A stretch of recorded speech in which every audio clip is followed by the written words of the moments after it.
Welcome, everyone. Welcome, everyone. All right, before we begin, the next 2 weeks, being that it is Hanukkah, the first night of Hanukkah and the 8th night of Hanukkah, we will not be having class. And we're scheduled to resume in 3 weeks. God willing. Now, we're going to be taking a break today before we take our break. And the break is going to be from our regular study, which is the theory and practice of universal ethics by Rabbi Dr. Shimon David Cohen. We're right in the middle of chapter 2, in the beginning of the book, towards the beginning. Now, we're taking a break. This Shabbos, tomorrow night, is a very special, once a year, day. Some of you may know it is the 19th of the Hebrew month of Kislev. It's a few days before Hanukkah. Hanukkah is always the 25th of Kislev, and we're currently in Kislev. But the 19th of Kislev is what many call a Hasidic festival. I would like to discuss today its relevance and its connection to the Noachites. But first, a little bit background, and as is often the case, first of all, my apologies to those people that know much of what I'm saying, but there may be some of you that don't know. So therefore, I'm taking the liberty of doing more explaining, and for those that know, it's a review or maybe certain details that you don't know. Without going through the very lengthy history of it, but let me give you a little bit of background. Some 200 years ago, the Hasidic movement began, starting with the great holy saintly Rabbi Yisroel, who's known as the Baal Shem Tov, which means master of the good name. Rabbi Israel Baal Shem Tov. Now, his student and successor was Rabbi Doiv Ber of Mezrich, known as the Mezricher Magid.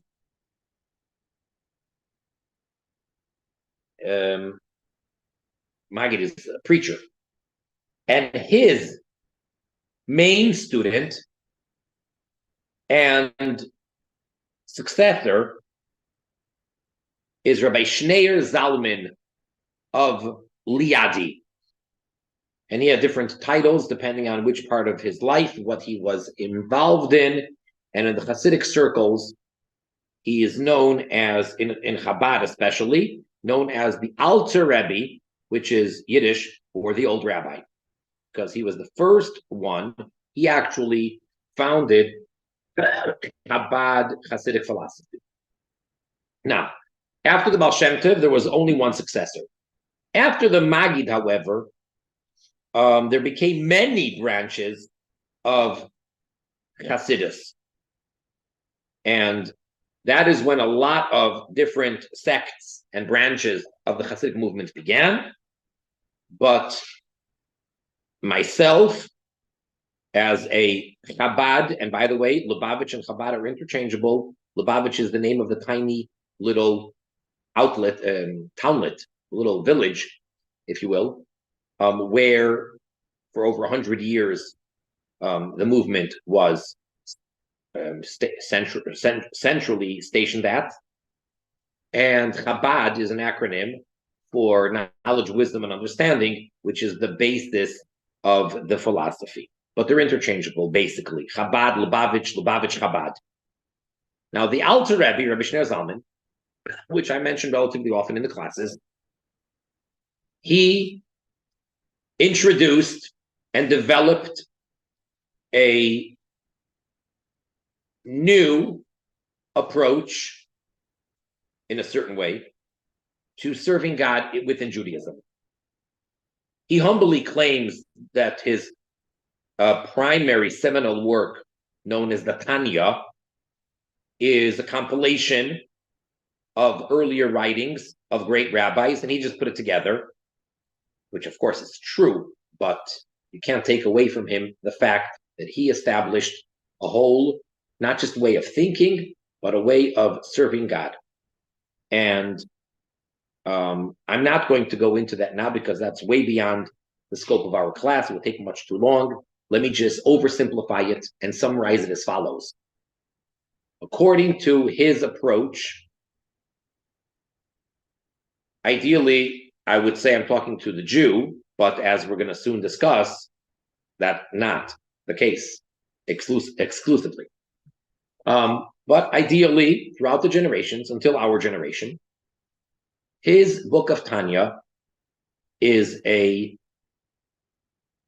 approach for the Jew to serve God using understanding, using the mind, rationally comprehending concepts of God and godliness, spirituality, and through the mind, through the brain, getting to the heart and inspiring the heart to love and fear Hashem, which each one of those has many levels of love and fear.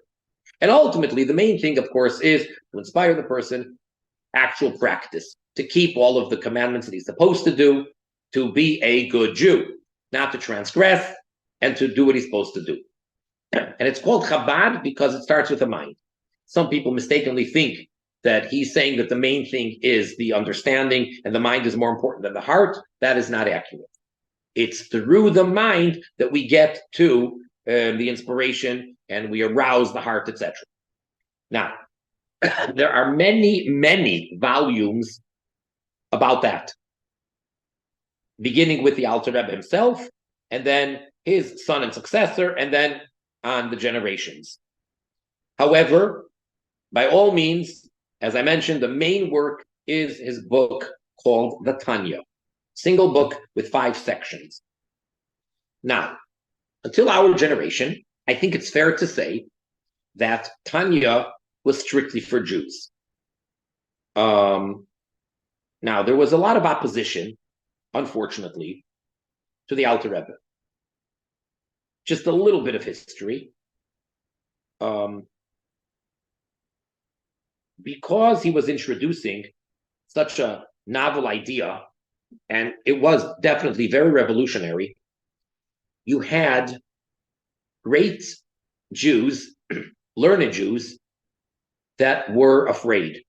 And being that there was no social media as we have today, and communication was not exactly as we have today, so therefore a lot of things got messed up, and some people with bad intentions got involved and were able to misinform very good, sincere Jews. And therefore, there was this idea of a split amongst the very devout and devoted, what we'd call Orthodox, I guess, religious Jews. And they were Hasidim, which is the ones that go in this way of Hasidus. And then there were those that were called or called themselves Misnagdim, which means opponents. They opposed them. So much so that they actually slandered the Alter Rebbe to the then Russian government and made a whole case against him.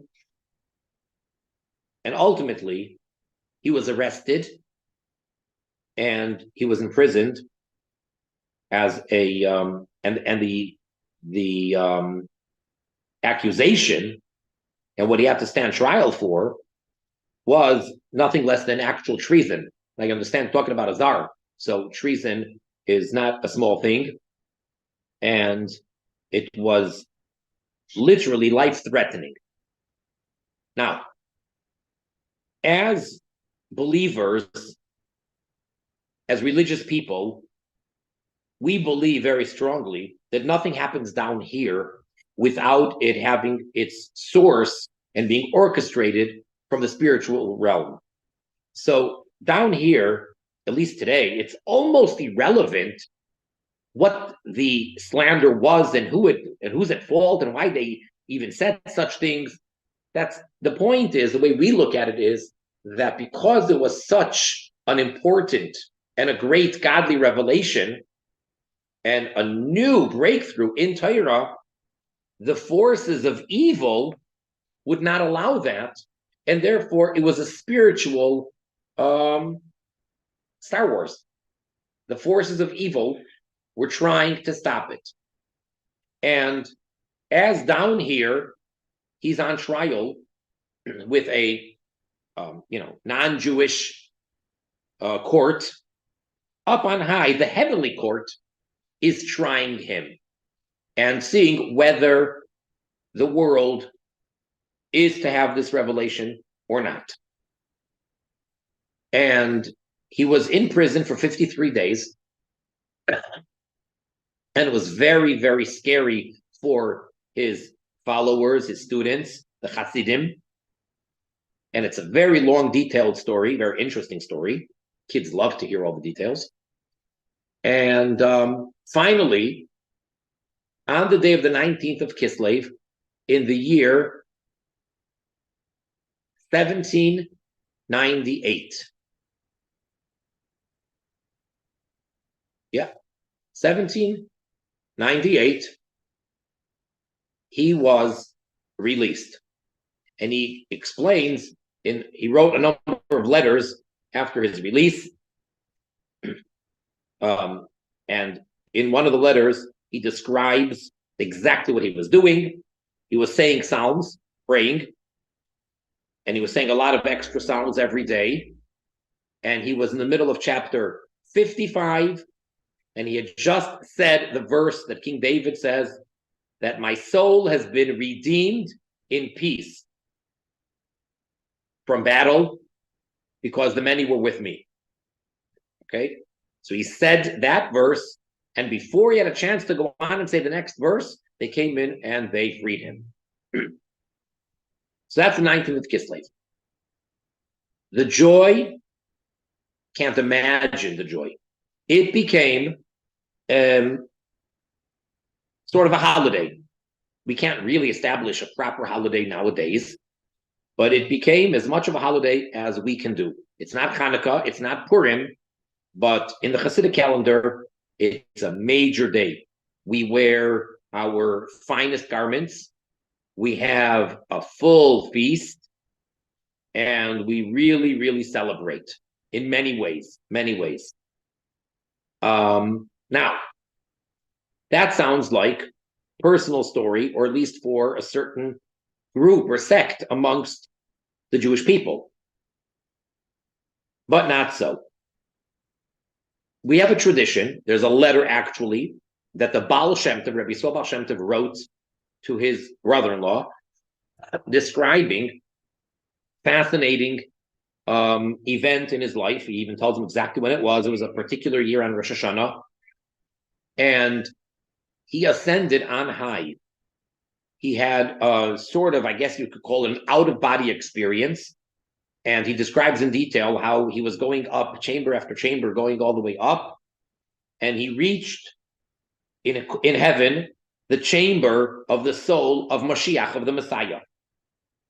And the Baal Shem Tov records his conversation with the soul of Mashiach.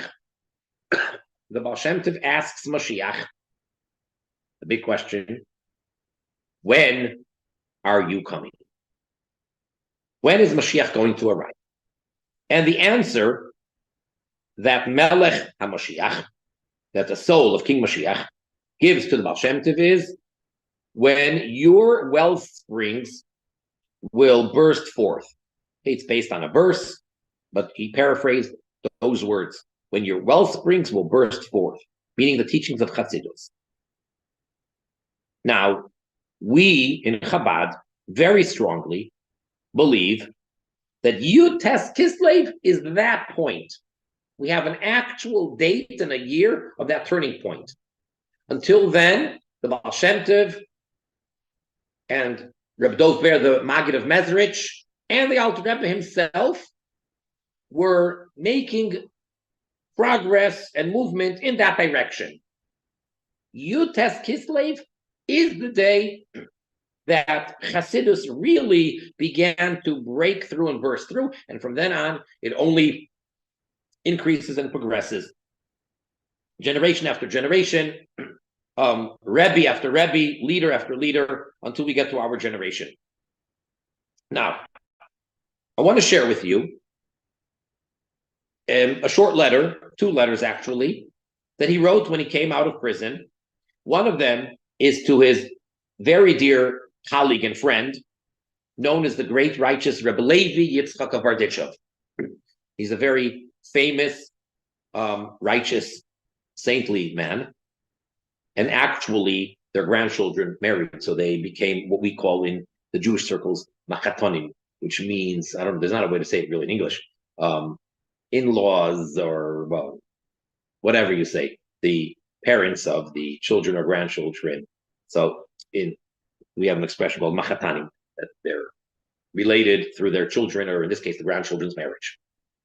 And the other letter is to the grandson of the Baal Shem Tov. The Alter Rebbe considered himself to be the spiritual grandson of the Baal Shem Tov, because he's his student, rather. And this is his biological grandson. Okay, and in this letter, you'll see what I mean, that it has to do with the Bnei Noach. Now, this letter is printed in the volume of letters of the Alter Rebbe. There's a volume, Alter Rebbe, his son, the Mittler Rebbe, number 2, and his Alter Rebbe's grandson, the son-in-law of the Mittler Rebbe, the Tzemach Tzedek. So, the letter, after addressing the title with tremendous honor and respect to Rebbe Levi Yitzchak, the Alter Rebbe writes as follows: being that Hashem has pulled me and elevated me to be able to give good tidings to the humble and to those people that are very straight and joyous and righteous. And Hashem, God, did an amazing thing, wondrous thing, that even beyond being able to describe.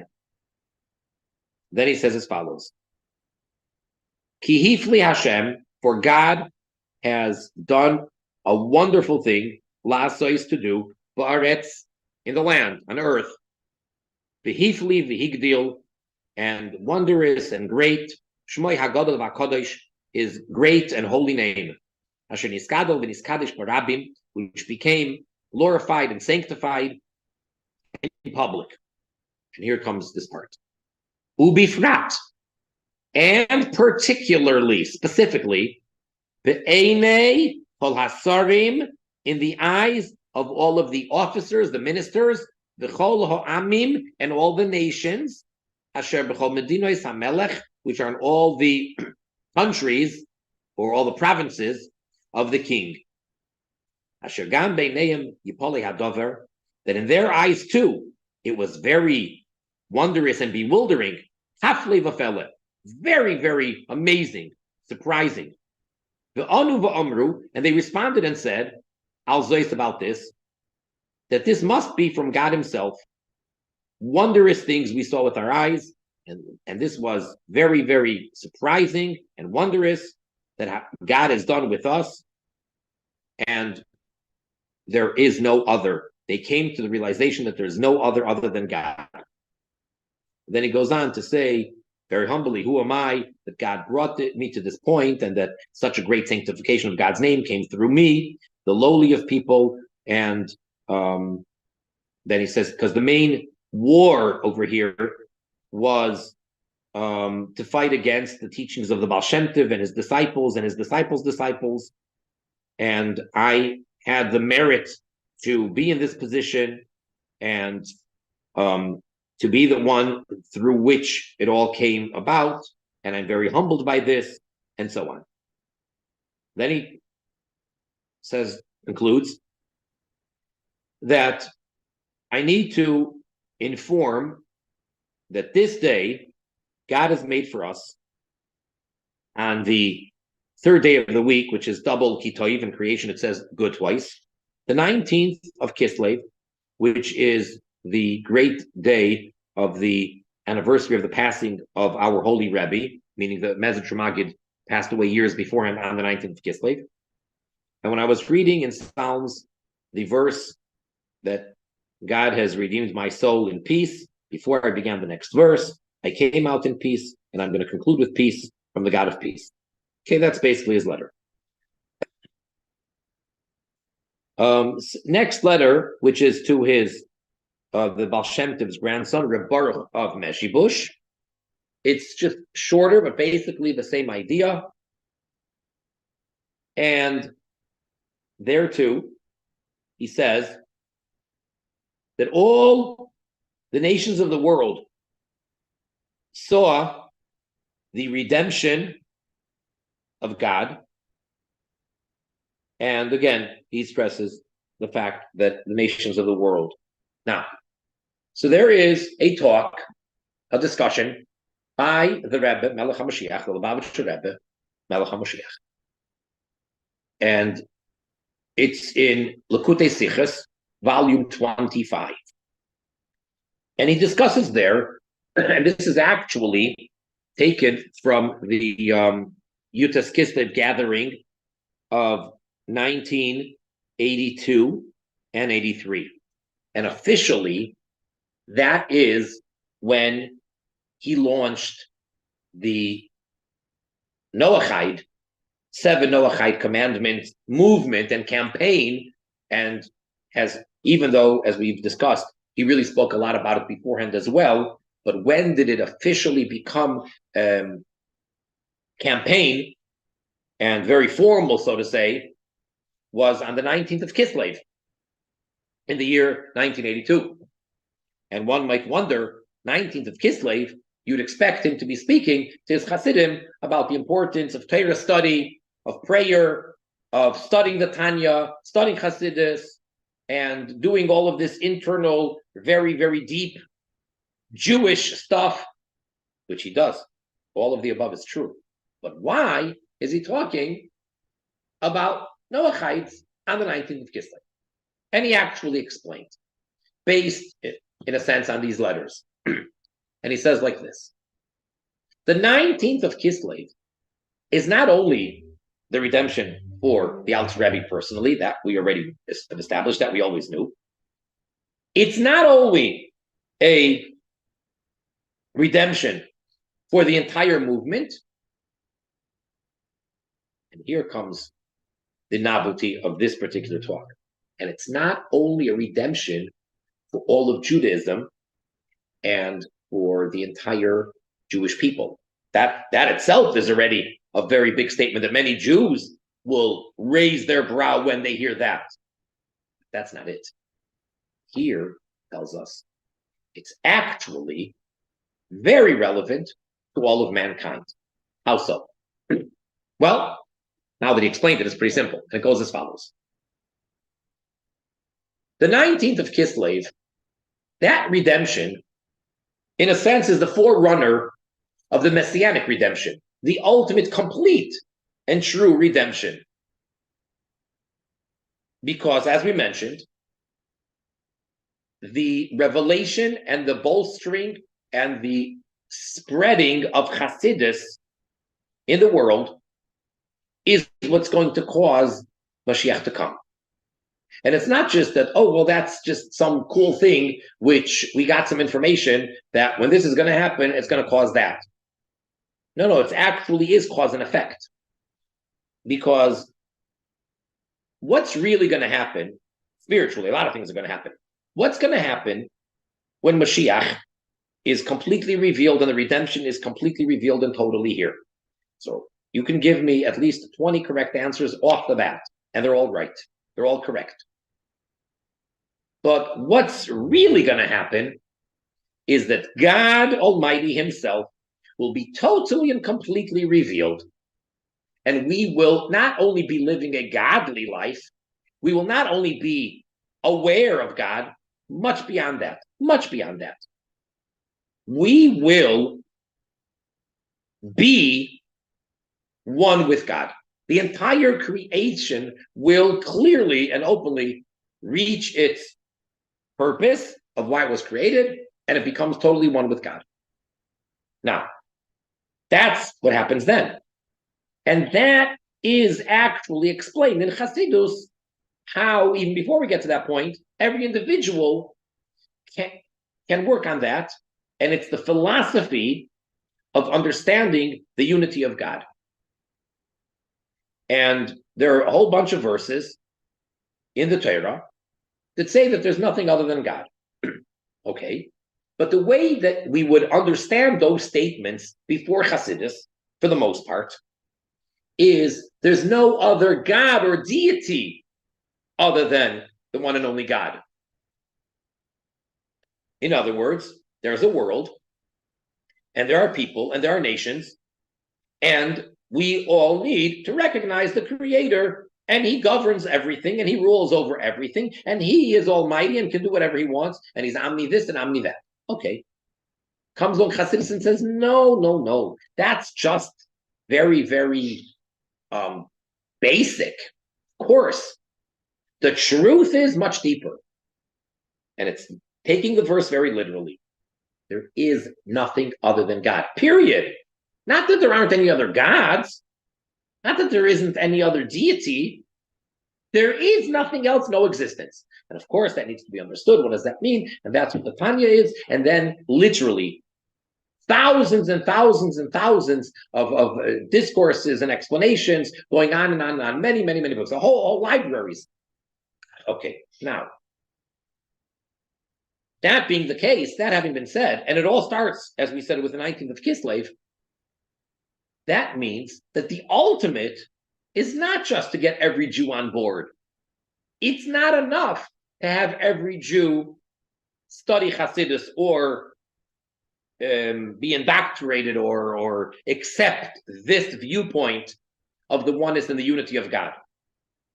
Everybody has to be on board. Every human being. So therefore, the Alter Rebbe, who was over 200 years before this is actually happening, so he simply hints to it, but very clearly, because he's making a big deal and saying how the officers, the nations of the world, they all saw and came to the realization that this is a tremendously wondrous thing and that there's nothing other than God. That is the beginning of the whole ultimate redemption. And based on all that, then the Rebbe Melech HaMashiach says, so therefore, we need to bring the awareness and the observance of the 7 Noachide commandments with the emphasis on studying and understanding and internalizing the Hasidic philosophy. I can't help but get so excited because of the extremism, if I may say that non-Jews not only can, but are supposed to embrace the philosophy in the oneness of God according to Hasidus. And that's what he's saying. So Yutes Kislev is the preparation and the introduction, and therefore it's in a miniature way, in a microcosmic way, it is the future redemption. And therefore it's expressed by the fact that the nations of the world realized and saw then, and it was sanctification of God's name then. And now here we are, 200 plus years later, and that's what we're supposed to be doing by publicizing amongst the nations of the world the belief in Achdus Hashem, in the oneness of God, as it is according to the Tanya. Pretty incredible. So one can argue and say, are Noachites supposed to study Tanya that argument can only be, should you actually use it as a text and study it inside? It's been translated into many languages, of course, English as well, primarily. So should you, but as far as explaining the concepts based on the Tanya and according to what they are in the Tanya, there's no question. He's saying that explicitly over here. This talk, and if you need a source, for anybody who's going to say, what are you talking about? Can't be. Again, Likutei Sichos, volume 25, and it's the last page of this talk, page 192. Page 192, he says it clearly that to explain this to the non-Jews, as the Alter Rebbe explains at length in his book of Tanya, in the section called Shar Yichud Ve'emunah. Over there's 12 chapters, the gate of unity and faith. And this is all part of the 19th of Kislev. To come to the understanding that there's nothing other than God, and to publicize this amongst the nations of the world. So that's pretty incredible. And it was a process to get to. And as I said, so it's the seventh Rebbe from the Alter Rebbe, from Rebbe Shimon Zalman, his great-great-great-grandson, our Rebbe, the current Rebbe, Melech HaMashiach, who in 1982 said this. And then in 1991, announced that everything has been done and we've entered the Messianic era, and therefore we just have to open up our eyes and live with that reality. So now we have everything. We have the tools.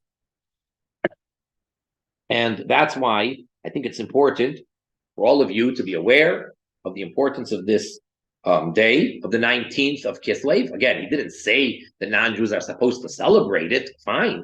But it's definitely a day which is very much connected to the Noachites as well. So that is just a little brief or synopsis of the talk. The talk actually goes into lots of details. So perhaps if you have any questions, it's because I skipped lots of the parts here, and maybe you need some clarification. But that was really giving you an overview or a synopsis of this particular talk. Any questions about what we just learned?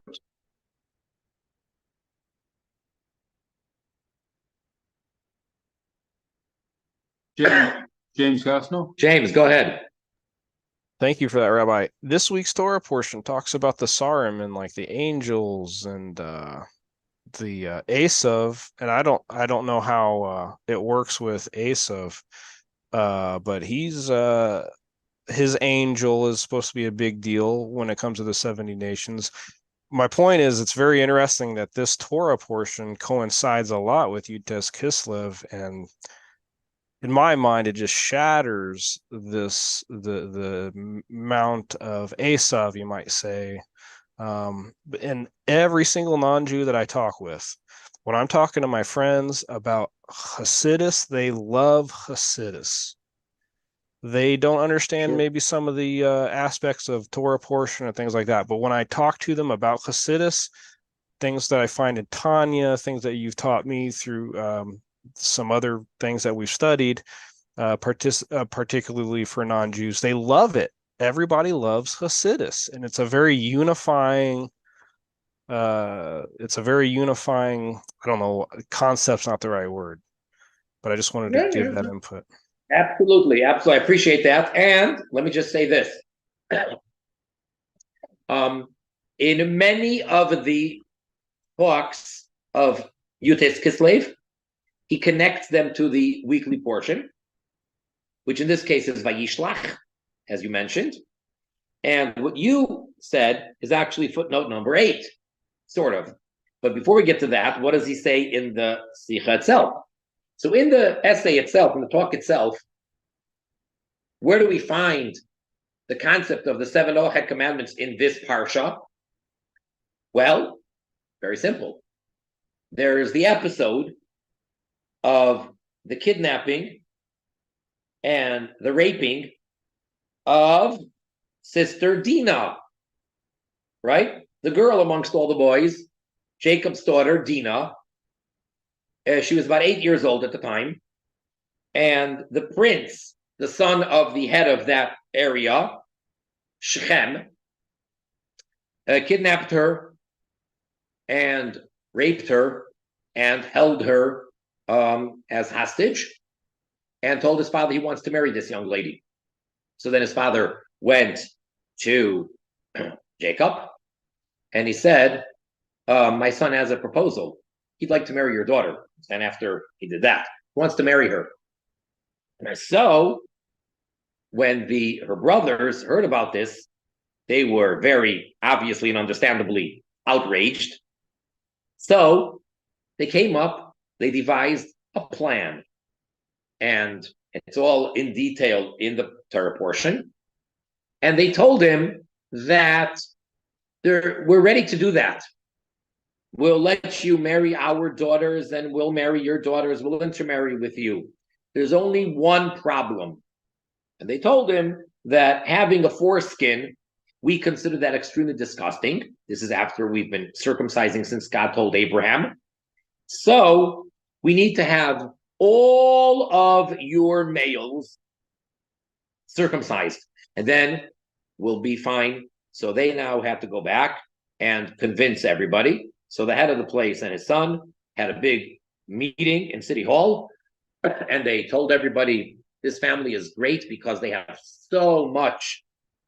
I mean, they're very wealthy, and it's just a great deal for us financially, and they'll allow us to intermarry and this and that. They just convinced them. They said that's what they want us to do.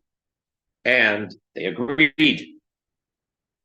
And they had a massive campaign of circumcising everybody on that day. And now, son number 2 and number 3, Shimon and Levi, Simon and Levi. They went ahead, and while everybody is very weak, they just had this major operation, and I don't think they had much anesthesia in those days.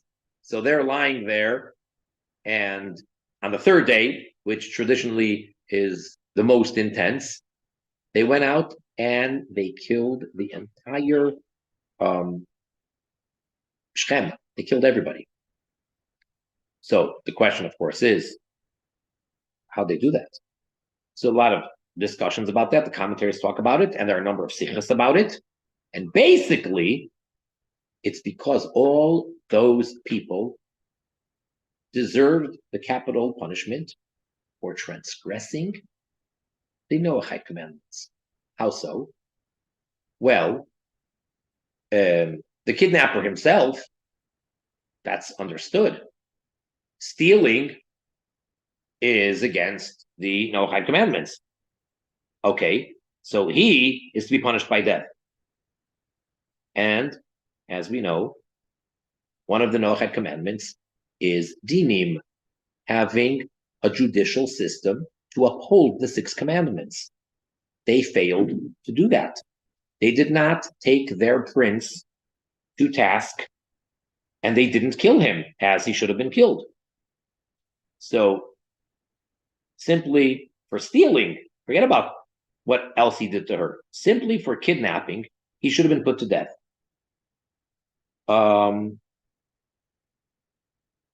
Therefore, everybody, the entire society, was to be blamed.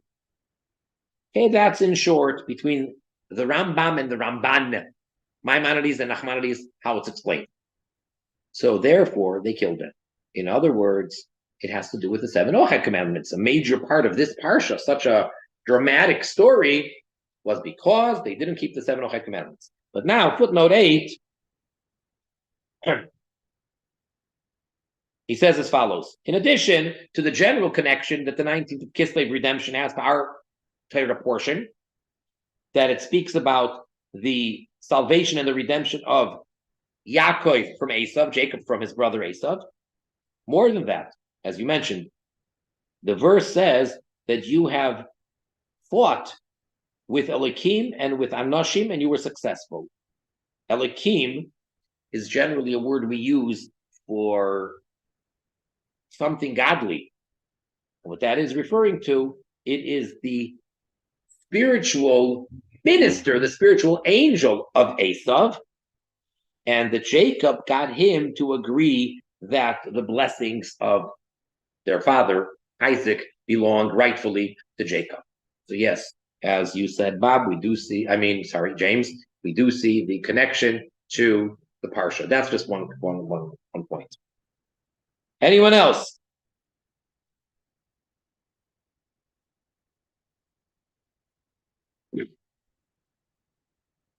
Questions? Comments? Okay. Now, one of the fascinating things that happened was while the Alter Rebbe was in prison, he had two visitors come to see him. Miraculously, they walked right through the wall, basically, and they appeared within their physical bodies. One of them he recognized. It was his teacher who had passed on a number of years earlier, the Mezrich Ramagid, Reb Dov Ber Mezrich. And there was another person that he was coming with. And from the way that his teacher was interacting and respecting this other person, he understood that that must be the Baal Shem Tov, because he never met the Baal Shem Tov. So it must, well, that's another story. He actually was, as a 3-year-old child, not knowing who it was, and he wasn't told who it was. But anyway, so the two of them come in, and they're coming obviously from heaven. And he asked them, why is this happening to me? What have I done to deserve this? And they said, because in heaven, there is an accusation for you spreading and revealing Hasidus too much. You went way beyond what we did. And therefore, in heaven, there's a whole court case going on. So then he asked them, if I make it out of here, should I stop saying Hasidus? And they told him, once you've begun, don't stop. And on the contrary, when you get out, say much more than you've ever done. More teachings. And that is very clear. We see that. We can really, even simple people like ourselves, you compare the teachings of the Alter Rebbe prior to this story of his arrest and liberation to his discourses and teachings afterwards. The ones afterwards are much more elaborate and detailed. There's one exception, that even though it was written before 2 years, it was printed 2 years before his arrest and liberation, but it's considered as if it's after, it's post 19th of Kislev, and that is the Tanya. So the Tanya, which according to tradition, he wrote over years, and he put together based on a counsel that he was giving people that were Jews that were coming and asking him for spiritual help. So he was giving them advice, and he was also saying these discourses in public. So that all came together to be the Tanya, which finally he agreed to publish. At first, he did not want to publish it, and he agreed to publish it, and it was published exactly 2 years before the story of his arrest and liberation. As a matter of fact, when he sent the messengers to go to print it, he asked them to please make sure that it is printed, that the first copies come off the press by the 19th of Kislev. And the reason for that simply was because that was the anniversary of the passing of his great Rebbe, of the Mezrich Ramagid. This is 2 years before the 19th of Kislev meant anything to him other than it's the great day of his teacher. And they really tried hard, and they really pushed the printers there, but they didn't quite make it.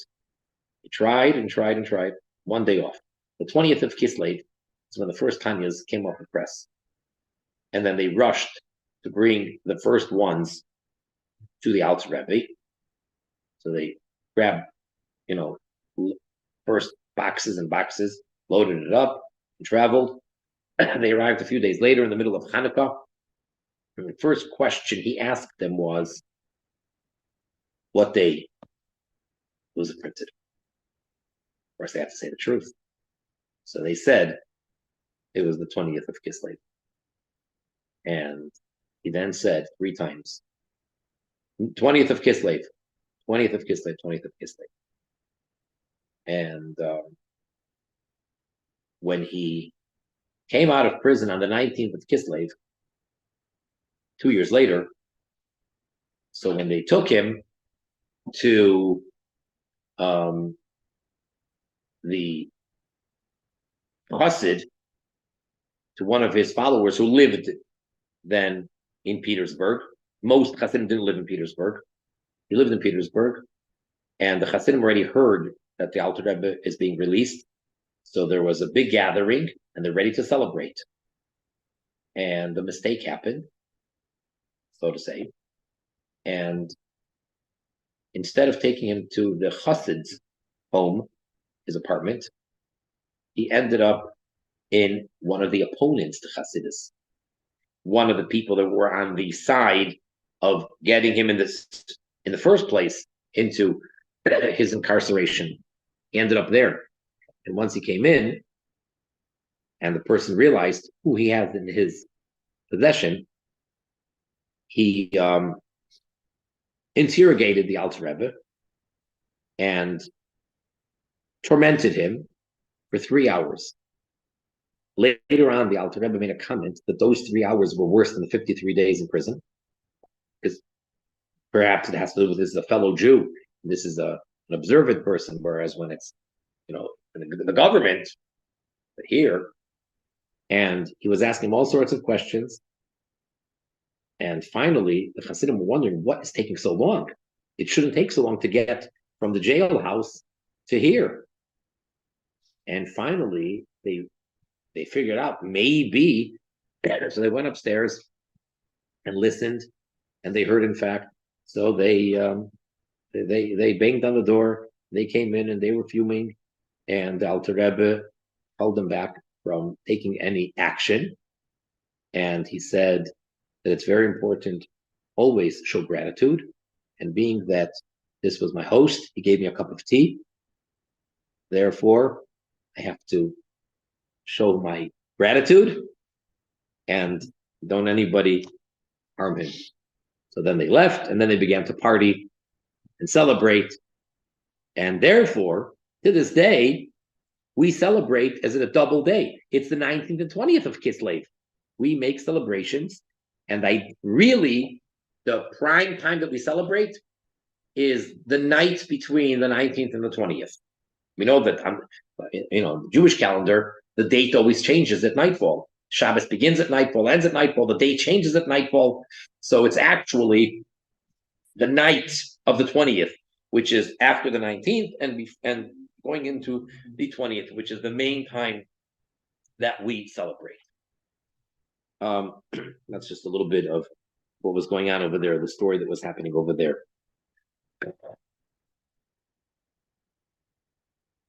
Anyone else? Okay, so let me now, being that we're not going to have class on Hanukkah. I'm sorry. I'm sorry. James Gaston. Oh, yes, go ahead, James.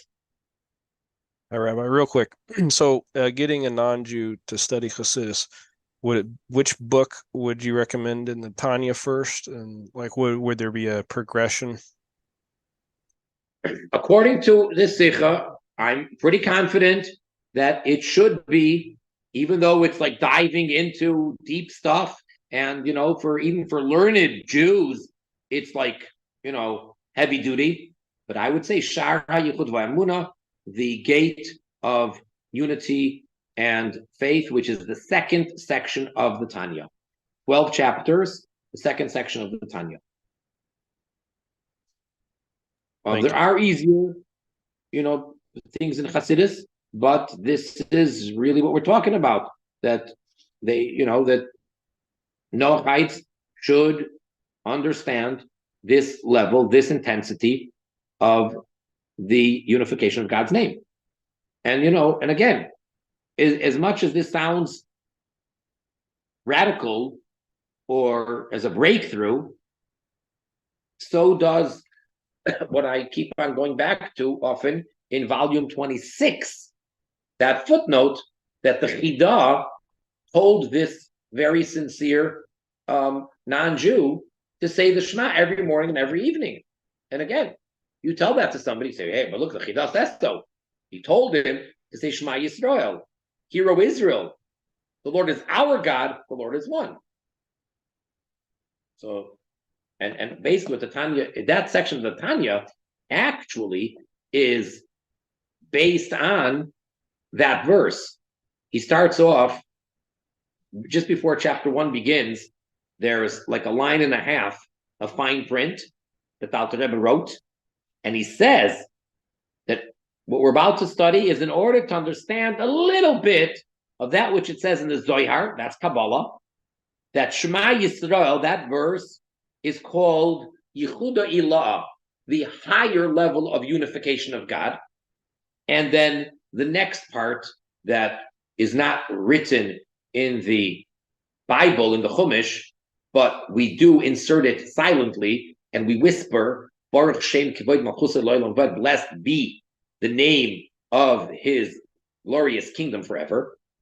That declaration is Yehuda Tata, is the lower level of the unification of God's name. That's his intro. And he says, so now I'm going to explain to you what all that means. So he's starting off with the Shema Yisrael, that the Zohar says that's the higher level of the unification of God's name. So again, is there anything wrong with an Andrew saying Shema Yisrael? Absolutely not. Saw that. The Chidah told this person, and that's not just an exception. So it's really amazing. I am not saying at all that now all of Torah is open for non-Jews to study. No, I'm not saying that at all. But deepest ideas of Hasidus, which are connected to believing in God in a very, very deep way, that is not only available, but that is what non-Jews are supposed to be studying now.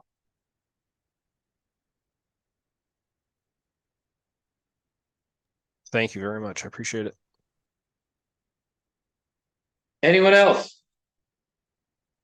Rabbi, can I assume that any classes as in YouTube, say rabbis discussing Kabbalah, Orthodox rabbis, I mean, if it's in YouTube, then it's probably, I mean, it's okay for Noahites to listen, right? I would not say so. First of Okay. all, this could be so much out there, and even if it seems to be an Orthodox rabbi, but then when you study Kabbalah without Hasidus, the Baal Shem Tov said, for Jews even, not to study straight Kabbalah without Hasidus. That is talking about for Jews, let alone for non-Jews. For sure, that's not permitted. So you have this, I'm not sure if you're familiar, there's something that's called the Kabbalah Center.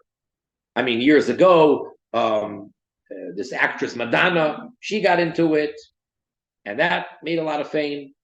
And it was established and run by a Jew who passed away a number of years ago. And that's not the way to go for Jews or non-Jews. And the problem basically with Kabbalah is that it's written in such a language which one needs to understand how to peel off and not take the terminology literal. And it almost makes God into a human being, in a sense. And Hasidus is very much based in Kabbalah, meaning it uses that terminology. The terms used in Hasidus are Kabbalistic terms. And throughout the Tanya, it's based on the Zohar and the writings of the Arizal, Rabbi Yitzchak Luria, and the Ramak, Rabbi Moshe Cordovero. These are all Kabbalists. But Hasidus takes it and expresses it and presents it in a way that we don't come to make such mistakes and take it in the wrong way. So it's very important, even for a Jew, how much more so for a Noachite, not to study the text or Kabbalah. However, oftentimes, and I'm going to let you in on a secret, oftentimes, just because people are so excited and so attracted to Kabbalah, mysticism, human nature is, it's mystical, it's a secret, it's got powers and whatever. And a lot of people, they think, oh, wow, am I going to be able to know the future? Or can I do palm reading? Or can I read it from a crystal ball? Or will I be able to fly? Who knows what kind of wacky stuff our minds, our imagination takes us. So people think, oh, Kabbalah is. So therefore, because it's so catchy and people want Kabbalah, many rabbis, Chabad rabbis, will use that as the frame or as the title of their class. And really, it is Hasidus. It is not Kabbalah. And they say, we're going to be learning Kabbalah, or the Tanya is a basic Kabbalah book. I'm telling you, and anyone out there who's going to see this, and for all you Chabad rabbis that I'm blowing your cover, I'm sorry, but I feel that in this context, the truth has to be said. And yes, we're not studying Kabbalah. And another thing which I won't go into now, Hasidus is not a commentary on Kabbalah. Matter of fact, the way it's explained by one of the Rabbeim, one of the Rebbes, Kabbalah is an explanation to Hasidus. I can say, well, historically that doesn't fit, that doesn't work out, because the Zohar, which is attributed mainly to Reb Shimon ben Yochai, is about 2,000 years old, and Hasidus is only about 200 years old. So that's the whole explanation. Basically, there are 4 sections, 4 levels, 4 layers to the Torah. There's the simple meaning called pshat, simple, straightforward understanding. Then there's those things that it hints to. It's used that the Torah is hinting to different things. That's called remez. Then there's the homiletic part of it, which is called rush. And then there's soid, which means secret. That's mysticism, otherwise known as Kabbalah. Those are the 4. Comes along Hasidus, and it's not just a 5th. Hasidus is the essence, the core essence of all of that. So therefore, Hasidus is really the essence, and now these 4 are expressions of that. I mean, it's a lot. So I'm not explaining it fully because each one of these concepts would take a very long time to explain.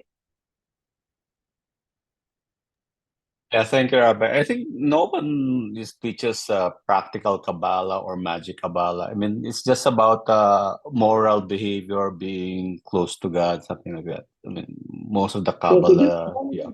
We're just calling it Kabbalah because, as I said, it's a catchy, attractive word or title. That's one thing.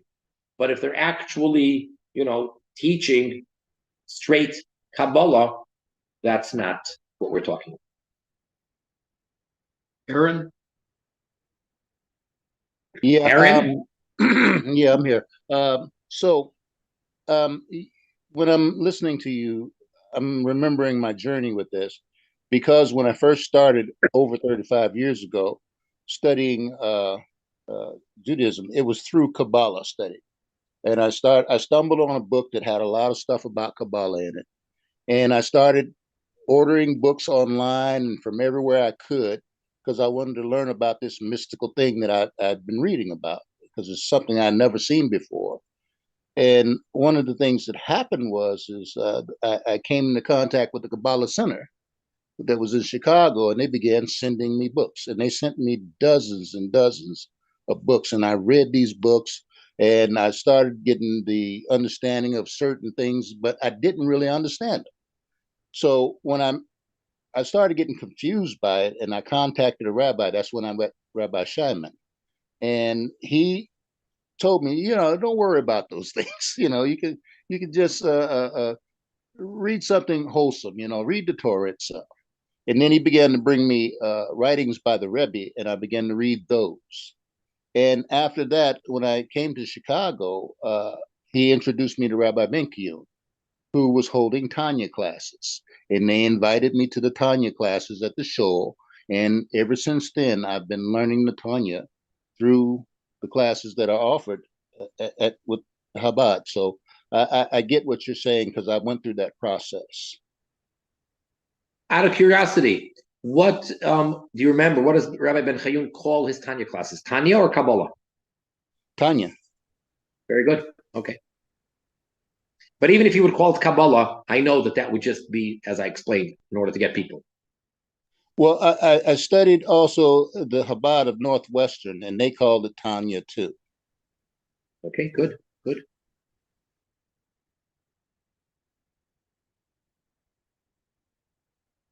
Anyone else?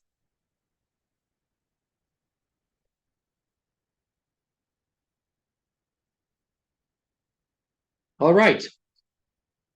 Okay, so as we know that Hanukkah is coming up as well. And that's all about light and right over the might. And that it's not a matter of, a lot of times one might get discouraged when you look at the world and you look at the numbers and say, how in the world are we going to succeed when we're so outnumbered? Well, one of the lessons of Hanukkah is don't worry about the numbers. And there's the concept of quality and truth and the real light overpowering the darkness and the negativity. And, all the battles and all the wars for God should be won immediately, whether it's in the land of Israel, and physical and spiritual. And we should already have complete revelation of Mashiach and of the ultimate redemption immediately. Now, all the best, everyone.